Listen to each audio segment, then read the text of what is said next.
आज के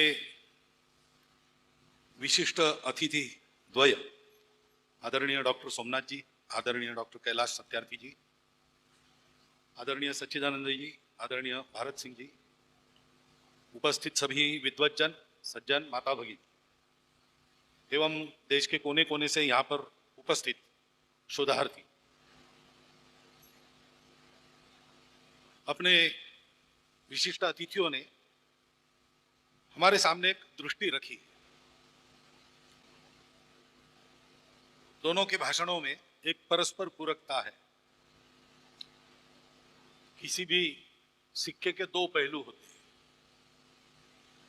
एक पहलू डॉक्टर सोमनाथ जी ने आपके सामने रखा, दूसरा पहलू डॉक्टर सत्यार्थी जी ने आपके सामने रखा। दृष्टि की यह समग्रता, ये भारत की विशेषता है। विकसित भारत, तो पहला प्रश्न तो यह आता है, विकसित भारत क्यों चाहिए? एक स्वाभाविक बात है, मैं भारत का हूं इसलिए भारत विकसित मुझे चाहिए, क्योंकि वो अपना है। भारत कैसा है, क्या कमियां है, ये सारी चर्चा होने के बाद भी भारतवासी को अपना भारत, श्रेष्ठ भारत चाहिए, विकसित भारत चाहिए, सामर्थ्य संपन्न भारत चाहिए। लेकिन केवल ये अपनापन वो कारण नहीं है जिसके आज समय विकसित भारत की मांग कर रहा है। क्योंकि विकास के अनेक प्रयोग पिछले 2000 वर्षों में हुए, चल पड़े, बढ़े, सारी दुनिया पर हावी हो गए और फिर अपयशी हो गए, उनकी अपूर्णताएं लोगों के ध्यान में आई। सब प्रकार की दृष्टियां लेकर, सब प्रकार के विचारों का आधार लेकर गत 2000 वर्षों में ये सारे प्रयोग हुए। लेकिन ये प्रयोग जहां से चले बढ़े, सारी विश्व पर हावी हो गए, वहीं पर आज उसकी विफलता चिंतकों के ध्यान में आती है। और इसलिए वो चाहते हैं कि हमको भारत से कोई रास्ता मिले।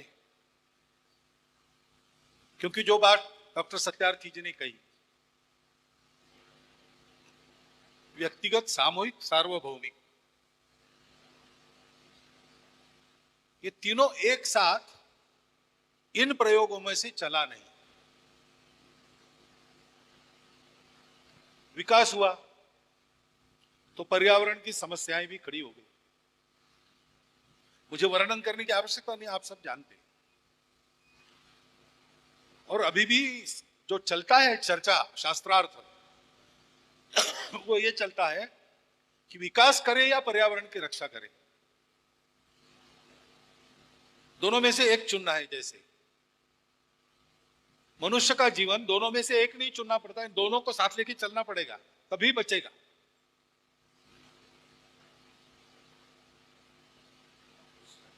तकनीकी प्रगति के जो आज प्रतिमान माने जाते हैं, तो वहां देखेंगे तो 4% जनसंख्या है और उनको जीने के लिए 80% संसाधन चाहिए। सारी दुनिया से वो संसाधन प्राप्त करने के लिए अन्य लोगों पर अपना डंडा चलना चाहिए, तभी वो प्राप्त होंगे।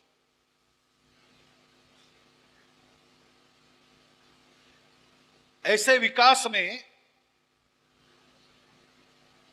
लोगों को लगना पड़ता है, जी जान से लगना पड़ता है,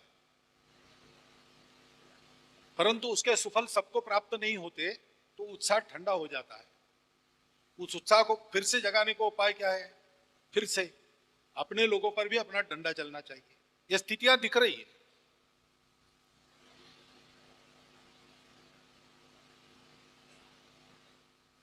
सारी बातें एक साथ कैसे चल सकती है, ये बात वहां नहीं है। ये बात भारत के पास है। और अब दुनिया भी मानती है ईस्वी सन 1 से अगर देखें, उसके पहले की बात मैं नहीं कर रहा हूं, बात करने के लिए उसके पहले बहुत कुछ है, लेकिन आज जो नाप सकती है दुनिया, ईस्वी सन 1 से 16वीं सदी तक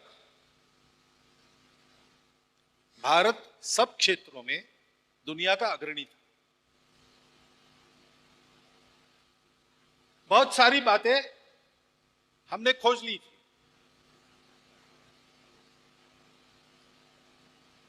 हम रुक गए, इसलिए हमारा पतन हो गया। लेकिन उसके पहले हमने जो दुनिया के सामने उदाहरण रखा है, वो इन सब को साथ चलाने का ही उदाहरण रखा है। अब खेती की बात ले, भारतवर्ष में 10,000 वर्षों से खेती हो रही है, लेकिन जमीन के ऊसर होने की, अन्न हवा पानी विषय युक्त होने की समस्या कभी नहीं आई।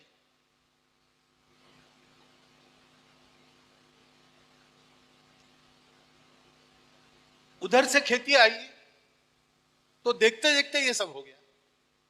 500 साल में, 600 साल में, 400 साल में हो गया।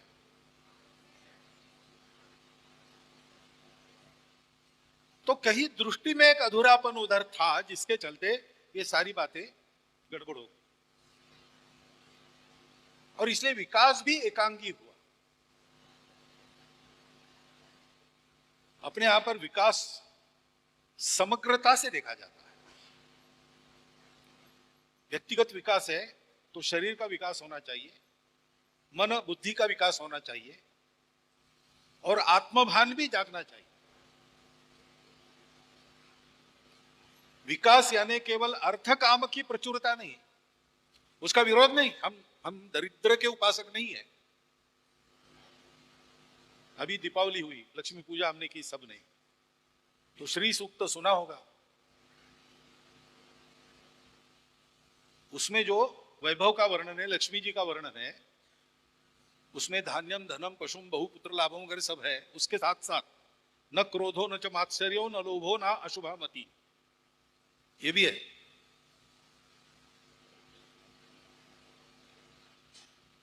मन की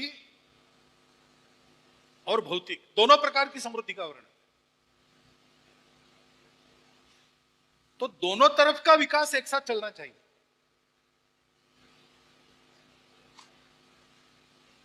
एक तरफ जाके नहीं चलता है।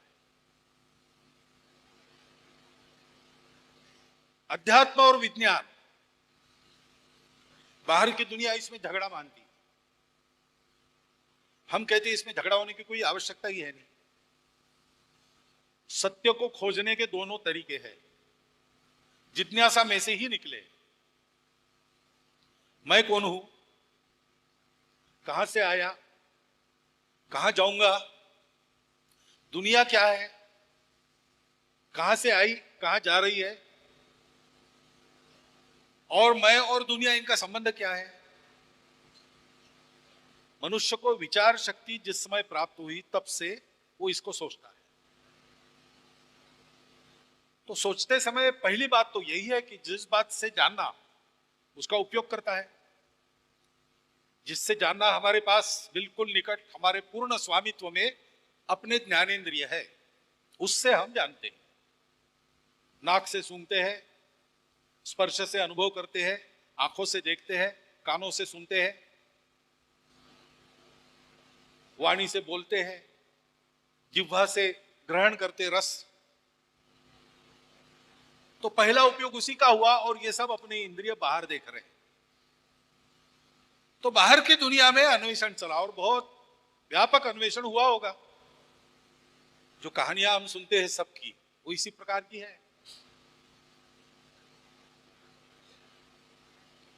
परंतु इन प्रश्नों का पूर्ण उत्तर, और दुनिया की एक और आस है, जिज्ञासा के साथ साथ उसको सुख भी चाहिए।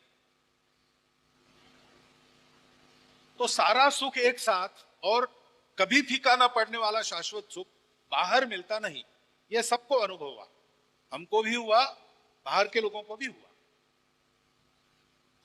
इससे कभी ना कभी अलग होना पड़ेगा, इसके ऊपर उठना पड़ेगा, ये सबको समझ में आता है।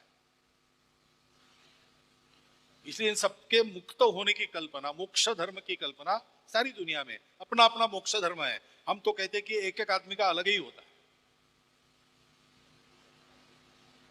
परंतु फिर से अर्थ, काम और मोक्ष, इनको साथ कैसे चलाए? उधर का तरीका यही है, अर्थ कमाना है आपको तो अपनी कामनाओं का बलि दो, लगे रहो, भागते रहो, आगे आगे भागो, सबसे आगे जो जाएगा उसी को मिलेगा। तो खूब कमाना है, अपने बच्चों को, परिवार को सुख में रखना है, उनके सुख का उपभोग करना है, तो कमाओ कमाओ, इतना कमाओ कि 6 बजे निकल जाओ, रात को 11 बजे आओ। परिवार का सुख मिलता नहीं। बच्चे इतवार को पूछते नए आदमी कौन आया घर में, ऐसा रहता है। और कामना पूर्ण करनी है तो इस सबको छोड़ दो। तुम कमा नहीं सकते लेकिन लूट सकते हो, लूटो या मांगो।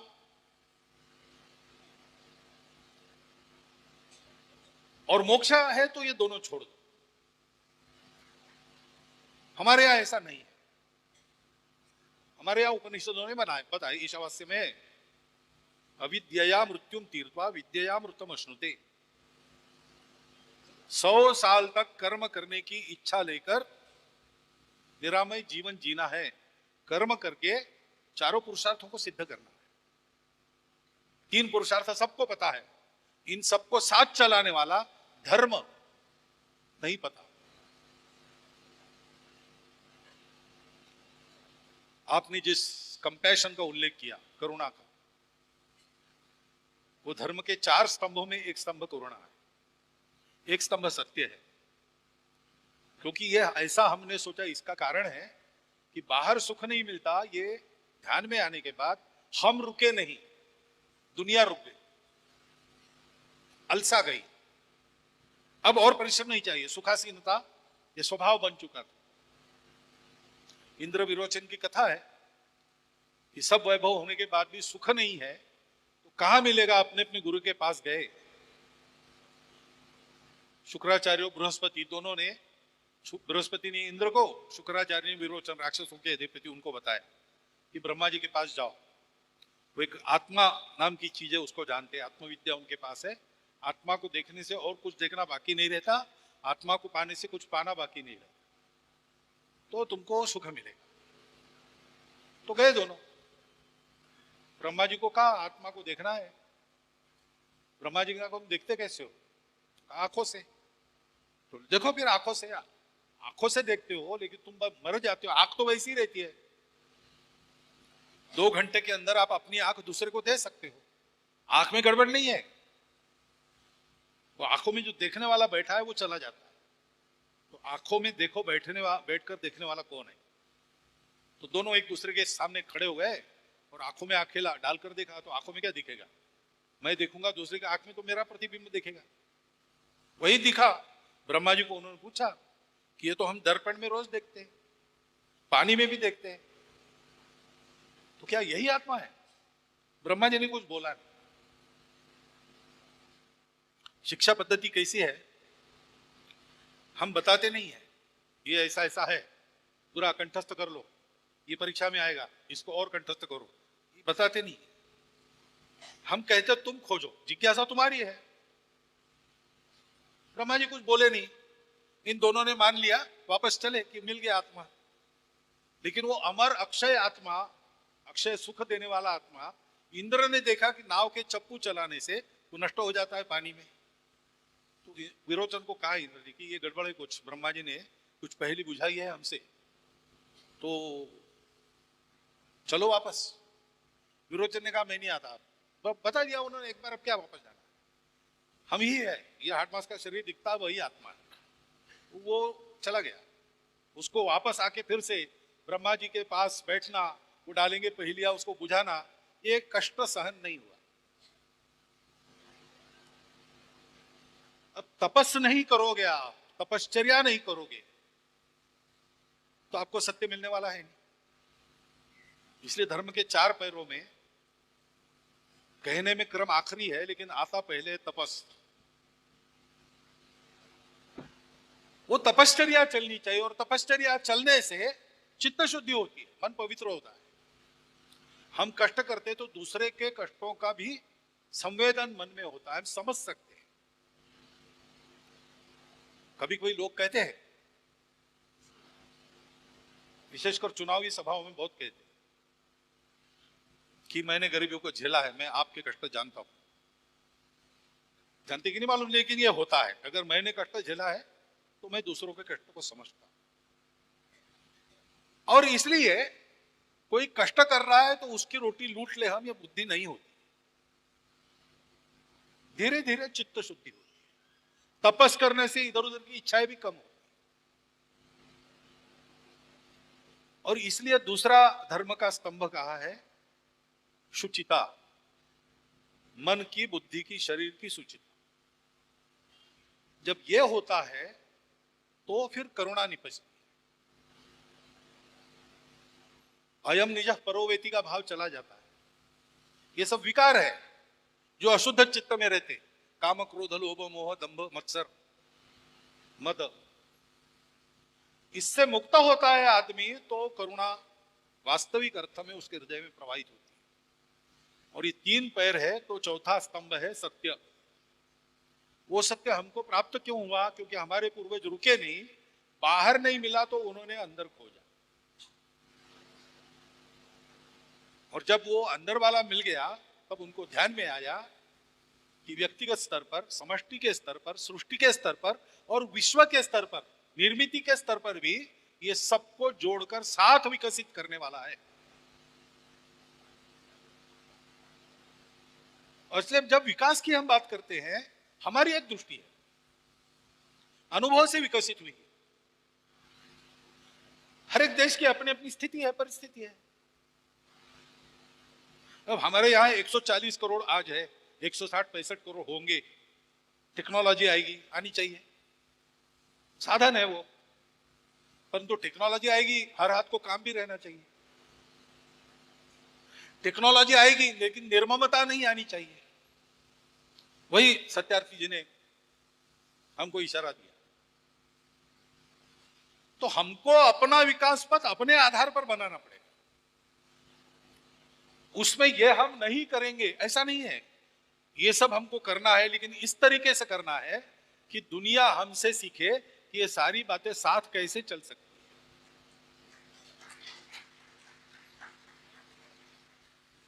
ज्ञान के, विज्ञान के भी क्षेत्र में हम बढ़ चलेंगे। नील नभ के रूप के नव अर्थ भी हम कर सकेंगे, लेकिन भोग के वातावरण में त्याग का संदेश देंगे। दास्य के घन बादलों से सौख्य की वर्षा करेंगे। मनुष्य जीवन का स्वामी है, मनुष्य जीवन का दास बना बैठा है। क्योंकि जीवन चलाने में जो करना पड़ता है उसमें वो अपना जीवन खो बैठा है। ये मनुष्य की मजबूरी ना हो, इसलिए इस प्रकार की एक समग्र दृष्टि लेकर भारत को अपने अनुभव से, अपने परिस्थिति में सारी दुनिया से मिलने वाले अच्छे विचार ग्रहण करते हुए दुनिया का सब देखना, अनुकरण करने लायक जो है उसका अनुकरण भी करना, अंधा अनुकरण नहीं करना। हम लेंगे लेकिन अपनी परिस्थिति में, अपने शर्तों पर लेंगे, क्योंकि ज्ञान है। हमारी प्रकृति ऐसी है, हम पेटेंट में विश्वास नहीं करते। ज्ञान सबके लिए है और जिसको ज्ञान मिलता है उसका कर्तव्य है उसने ज्ञान देना चाहिए। और इसलिए ज्ञान जहां से मिलता है वहां हम लेंगे। सारी दुनिया को ज्ञान बांटेंगे, परंतु उस ज्ञान का उपयोग विवेक से करेंगे, और विवेक यही होता है। 4 विद्यार्थी गुरुकुल से प्रशिक्षित होकर निकले, जैसी जिसकी योग्यता थी वैसा प्रशिक्षण मिला। वो जाते जाते उन्होंने एक कंकाल देखा, तो एक पहचानने वाला था, एनालिस्ट था, उसने देखकर कहा ये शेर है, सिंह है। दूसरा उसने कहा कि कंकाल से कैसे ध्यान में आएगा लोगों को, तुम्हारे ध्यान में आ गया।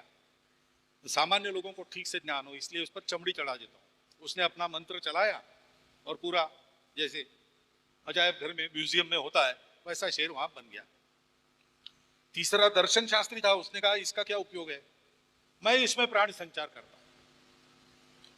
चौथे ने कहा कि भैया रुक जाओ, ऐसा मत करो, कितने दिन का पड़ा है पता नहीं, जिंदा हो जाएगा तो भूख लगेगी, हम क्या करेंगे, छोड़ दो इसको। उसने कहा नहीं नहीं, सबने अपनी विद्या दिखाई, मैं दिखाऊंगा। तो फिर ठीक है, बोले मेरी विद्या पहले देखो। मैं ज्यादा कुछ नहीं सीख सका, पेड़ पर चढ़ना सीखा हूं, और मैं चढ़ाऊंगा और आपको बताऊंगा आप भी चढ़ो। लेकिन उसकी बाकी तीनों ने सुनी नहीं, वो पेड़ पर चढ़ गया, उन्होंने शेर को जिंदा किया, शेर तीनों को खा गया। तो ठीक है, दृष्टि है, दृष्टि चाहिए, बिना दृष्टि के नहीं होता। दृष्टि अपनी अपनी होती है, अब उसके पीछे अपनी पृष्ठभूमि होती है, उसके साथ अपनी परिस्थिति होती है। बहुत पहले विकास के लिए, बहुत पहले, आज की बात नहीं कर रहा हूं, पिछले 15 साल की बात नहीं कर रहा हूं, 30 साल पहले की बात कर रहा हूं। स्वच्छ रहे अपना देश, तो शौचालय जगह जगह होने चाहिए, किया, अभी भी किया हमने, सफल हो गया, अच्छा हो गया। लेकिन उस समय नहीं हुआ, उसका कारण क्या था, तो बनाए एक देहात में, लेकिन आदतें नहीं बदली लोगों की, तो उन्होंने उन शौचालयों का उपयोग अपनी बकरियां बांधने के लिए किया, और वो अपना जंगल ही जाते। तो हर एक का विचार अपने अपने पृष्ठभूमि में होता है। तो दृष्टि है तो सबकी समान बनानी पड़ेगी। शिक्षा चाहिए, बिना शिक्षा के विकास नहीं हो, और शिक्षा ऐसी चाहिए जिसमें दृष्टि अपनी हो, तो शिक्षा उपयोगी होती है। ये हम करते हैं, तो फिर दूसरी बात आती है कि दृष्टि के साथ प्रयास चाहिए, बिना प्रयास के होता नहीं। चिंतन होगा, आप शोध करेंगे, तरह तरह के उपाय बताएंगे, लेकिन करने वाला चाहिए। अभी कुछ समय पहले ही माननीय प्रधानमंत्री जी आए थे, अपने यहां ही आए थे शायद, तो शिक्षा पर बहुत उत्तम उनका व्याख्यान हुआ। बाद में ऐसी परिषद हुई, उसमें 17 करणीय बातें निकली। तो ये सब ठीक है, लेकिन करणीय बातें करने से होती है, सपने देखने से नहीं। 3 दोस्त जंगल में भटक गए, इधर उधर से मांग के भूख लगी तो कुछ लाया, और फिर उसकी बनाई, कुछ लापसी बनाई। 3 लोग थे और इतनी सी बन गई, तो उन्होंने सोचा कि एक खाए उसकी भूख मिट जाए, बांट के नहीं खाएंगे, तो सो गए खाली पेट। जिसका सपना अच्छा, सपना आएगा, खाली पेट सोते तो सपने आते, जिसको सपना आएगा वो खाएगा, अच्छा सपना जिसका होगा वो खाएगा। थोड़ी देर के बाद एक ने सबको जगाया, सुनो मेरा सपना, अब तो खिचड़ी खीर मैं ही खाऊंगा, लापसी मैं ही खाऊंगा। क्या हुआ, थोड़े सपने में ऐसा हुआ कि जागकर मैं शहर गया, वहां सारे शहर के लोग मैदान में इकट्ठा थे। मैंने पूछा क्या हो रहा है, उन्होंने कहा नए हो, तुमको पता नहीं, हमारे शहर की राजकन्या है, उसके विवाह का वर स्वयंवर है, लेकिन ऐसा है कि राजहाथी के सूंड में माला दी है, जिसको माला पहनाएगा वो पति बनेगा उसका, इकलौती है, राजा का दामाद, आगे राजा भी बनेगा। मैं तमाशा देखने में खड़ा हो गया, तो हाथी सबको सुनते सुनते मेरे पास आया, माला मुझे पहना दी, तो फिर कंधे पर बिठा के लोग जुलूस से मुझे ले गए राजवाड़े में, धूमधाम के साथ बैंड बाजे की आवाज में मेरा विवाह संपन्न हुआ। बताइए और क्या चाहिए जीवन में, राजा की संपत्ति है, प्रभुता है, ऐश्वर्य है, सुंदर पत्नी है, और क्या चाहिए। दूसरे कह रही इससे तो मेरा सपना अच्छा है, तुमने बीच में क्यों तोड़ दिया, क्या हुआ। तो मैं सपने में जागा तो सामने स्वयं भगवान खड़े थे, बोले वत्स तुम्हारा पुण्य पुग गया है, वर मांगो। मैं मांगने ही वाला था, तुमने मुझे जगा दिया। तीसरे को देखने लगे, उसने कहा मेरा सपना इतना अच्छा नहीं है, आप तय करो कौन खाएगा, मेरा तो हक नहीं बनता। क्यों, क्या हुआ, तो मैं जागा सपने में, सामने भूत खड़ा था और गुस्से में था, मैं उसके पैर पड़ा, गिर गया। उसने कहा तुम मत डरो, तुम्हारे लिए कुछ नहीं, ये तुम्हारे 2 दोस्त है ना, मैं इस पेड़ पे रहता हूँ, उसके तरफ पैर करके सोए, इनको मैं खाने वाला हूँ। मैंने कहा भैया हमारे दोस्त है, उनको क्या पता आप यहाँ रहते हो पेड़ पर, छोड़ दो, क्षमा करो। तो क्षमा कैसे, अपराध हुआ तो सजा होगी। तो उन्होंने कहा ठीक है, तो मुझे सजा करो, मुझे खा जाओ। अच्छा, तुम इनकी सजा लेने के लिए तैयार हो? ठीक है, लेकिन तुम्हारा अपराध नहीं है डायरेक्ट, तो तुमको जरा सेंटेंस थोड़ा कम करके मिले। तो उसने देखा उसमें क्या है बर्तन में, मैंने कहा लापसी है, तो लापसी खाओ, यही तुम्हारी सजा है। मैंने बहुत समझाया, माने ही नहीं। तुम लापसी खाते हो कि मैं इन दोनों को खाऊं? मुझे खानी पड़ी। ये दौड़ कर देखते तो बर्तन खाली। अरे भाई, जगह है क्यों नहीं, तीनों मिलकर भूत को भगाते हैं। तो कितने आवाज दिए, तुम्हारे जो बैंड बाजे में तुमको सुनाई नहीं दिया होगा, तुम्हारे सामने भगवान थे। तात्पर्य है, बात करने की है, करने के लिए प्रत्यक्ष प्रयोग आवश्यक, चिंतन तो होगा। आप शोध निबंध लिखेंगे, अच्छे होंगे, क्योंकि अच्छा सोचते हैं।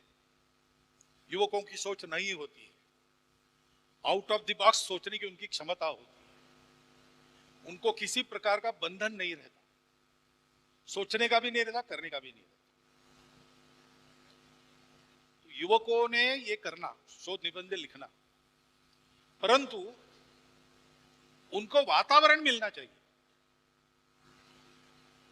अच्छे अच्छे इनोवेटिव तरुण, इनको इनोवेशन की कदर नहीं होती, उनके शोध को कोई देखता नहीं, वो लाल फीते शाही में कहीं इधर उधर गायब हो जाता है, कोई चुरा ले, कई बातें होती है, आपको भी मिलते होंगे, अनुभव बताते होंगे। ये नहीं होना चाहिए। सरकार अपने तरफ से सारे प्रयास करेगी, कर रही है, परंतु ये हम लोगों को देखना चाहिए। यहाँ कुलाधिपति लोग हैं सारे, विद्यापीठों में नए संशोधन की कदर होना, आउट ऑफ द बॉक्स सोचने की उपेक्षा नहीं होनी चाहिए। वहां एक सिलेबस की मानसिकता कैसी है पता नहीं, लेकिन वो जो पाठ्यक्रम की चौखट में है वही है, बाकी कुछ नहीं। तो नई नई बातें आती है। ऐसे शिक्षक भी रहते हैं, ऐसे डीन भी रहते हैं जो इसको प्रोत्साहन देते हैं। हमारे अपने गाइड थे, वो ऐसे ही थे। एक तरह से गुरुकुल पद्धति की शिक्षा हमारी चलती। मैं संघ का कार्यकर्ता हूं, तो बीच बीच में मुझे जाना पड़ता था, मैं बताता हूं मुझे जाना है। वो जानते थे कि मैंने ना कहा तो भी ये जाने वाला है, तो कहते ठीक है तुम जाओ, लेकिन बाद में 3 दिन रात को 9 बजे से 1 बजे तक क्लास चलेगी। और उन्होंने हमको केवल विषय नहीं पढ़ाया, उस विषय को पार लगाने के लिए जो जो करना पड़ता है, लाइट का फ्यूज दुरुस्त करने से, स्लाइड्स वगैरह धोने से, बहेलिए पंछियों को कैसे फांसते, यहां तक की बातें उन्होंने, जो पाठ्यक्रम में नहीं थी, लेकिन हमारे पाठ्यक्रम को समझने के लिए यह सारा आवश्यक था, जो बाद में हम फुर्सत से सीखते ध्यान में आने पर। लेकिन वो हमको उन्होंने सिखाया, हमको उन्होंने विषय का पूर्ण ज्ञान दिया। इस मनस्थिति में हमारे सारे विद्यापीठ आ जाए, इसकी आवश्यकता है। हम इसके लिए एक मुक्तांगन दे दे और इसको प्रोत्साहन दे। साधन संसाधनों के प्रश्न बाद में आते हैं, इरादों से बात होती है। जो सारा विज्ञान का शोध हुआ है आज तक, उसको अगर आप पढ़ेंगे पहले से, तो कोई बड़े उपकरण थे, बड़ी लेबोरेटरीज थी इसलिए हुआ, ऐसा नहीं है। करने वालों का उत्साह, और इसलिए हुआ। माइक्रोब हंटर्स नाम का पुस्तक है, वैज्ञानिकों ने बैक्टीरियोलॉजी के क्षेत्र में एक एक बात खोजी, वो कैसे खोजी, उसमें कई प्रकार के ऐसे वर्णन। एक घेरे के बाहर, दायरे के बाहर कैसे सोचना, कोई भी बात आती है तो उसको तुरंत रिजेक्ट करना, ऐसा नहीं है, परीक्षा के बाद उसका निर्णय करना। जो नवाचार होते हैं उसको उत्तेजन देना, ऐसी कई बातें हैं करने लायक विद्यापीठों में। वहां नियमों की चौखट है, व्यवस्था है, ठीक है, लेकिन व्यवस्था बंधन नहीं होना चाहिए।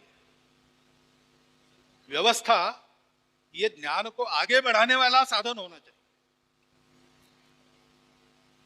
अनुशासन प्रवेश बंद करने की चीज नहीं है।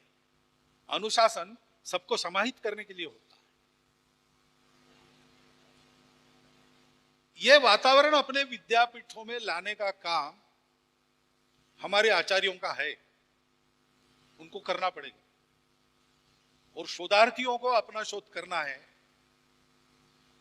तो पर्पस बड़ी महत्व की बात है। क्यों हम कर रहे हैं, ये सब करके क्या करना है। आजकल ऐसा लगता है, अगर ऐसा होगा तो बड़ी दुख की बात है, कि सारा उद्देश्य शिक्षा का पेट भरना है, ऐसा मानने की प्रवृत्ति बढ़ी है क्या। कभी कभी हमारे नेतागण भी बात करते हैं कि शिक्षा क्षेत्र यानी 3 ट्रिलियन की इकोनॉमी है। शिक्षा ये इकोनॉमी नहीं है। शिक्षा, स्वास्थ्य, रोटी, कपड़ा, मकान, अतिथि सत्कार, ये गृहस्थों के कर्तव्य है। समाज इस पे चलता है, कोई भी समाज। शब्द अपने यहाँ के हैं, लेकिन ये विश्व धर्म है। इसी के आधार पर समाज एक रहता है, समाज आगे बढ़ता है। इसी को धर्म कहते हैं ना। सत्य, करुणा, शुचिता, तपस, ये होने से ही ये बातें होती है। अयम निजः परो वेति गणना लघु चेतसाम, ये बात तब समझ में आती है। शिक्षा उसके लिए है, ये सबका सब ठीक चले। मैं मेरे लिए शिक्षित नहीं हो रहा हूं। मेरे लिए अगर केवल मुझे शिक्षित होना है तो इतना सब क्यों करना।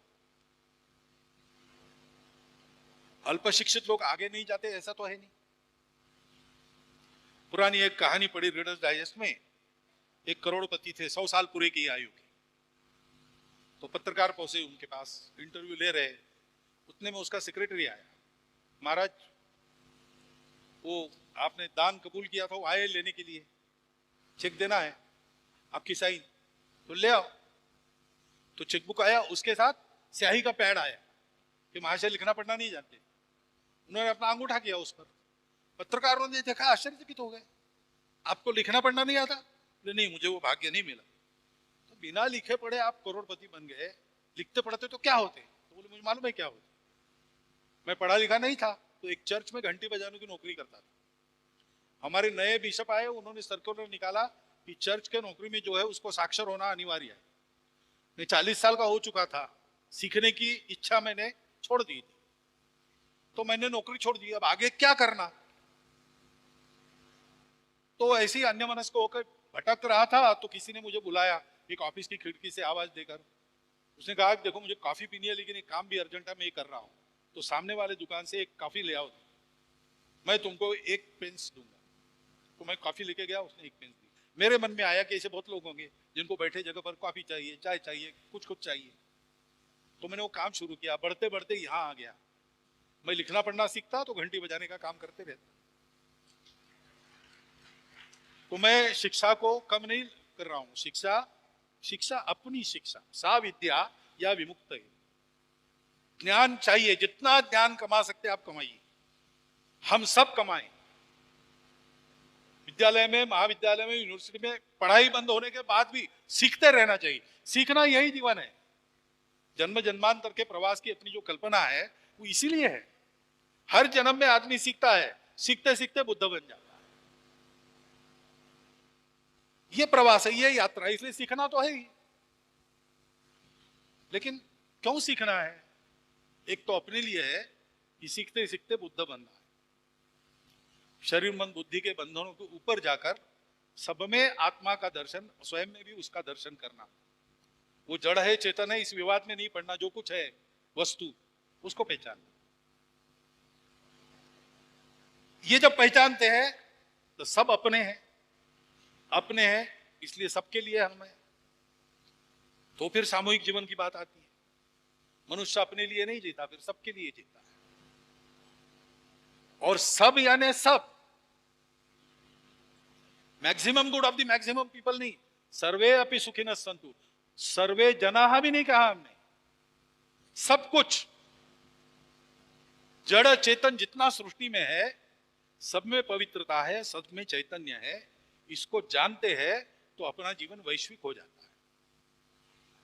यह विश्व ही मेरा घर,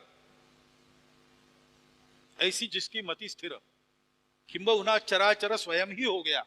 ज्ञानेश्वर महाराज ने मराठी में कहा है, उसको हिंदी में मैंने आपको बताया। हमारे यहाँ मनुष्य की सर्वोच्च अवस्था हम इसको मानते हैं, और ऐसा व्यक्ति स्कूल कॉलेज में पढ़ा हो न हो, उसके सामने सब लोग विनम्र हो जाते हैं। हमारे विकास की कल्पना क्या है?